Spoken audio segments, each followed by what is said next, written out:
क्या आपने कभी ग्लास नूडल्स खाए हैं? अगर नहीं तो आइए खाते हैं। सबसे पहले हरी सब्जियों को अच्छी तरह से धोकर उनको बारीक काट लिया जाता है। फिर बाउल में लाल और हरी कटी हुई मिर्च रखी जाती है। ऊपर से डाला जाता है लहसुन का पेस्ट, लाल मिर्च और थोड़ा सा सफ़ेद तिल।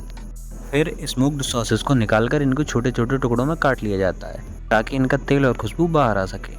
और इधर नूडल्स और हरी प्याज को गर्म पानी से छान लिया जाता है।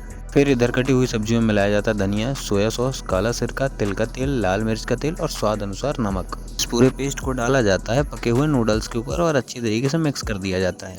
इसके बाद कढ़ाई में डाला जाता है लहसुन, मिर्च और मटर की फलियाँ और ऊपर से स्मोक सॉसेस के टुकड़े और कटी हुई लाल और हरी मिर्च। इनको थोड़ी देर फ्राई करके निकाल लिया जाता है। आखिर में तैयार है हमारे दोनों व्यंजन। एक तरफ मसालेदार ग्लास नूडल्स, दूसरी तरफ मटर की फलियाँ कुरकुरी एकदम। आपको इन दोनों में से क्या पसंद आया कमेंट में ज़रूर बताएं। वीडियो पसंद आई तो लाइक कीजिए और चैनल को सब्सक्राइब कीजिए।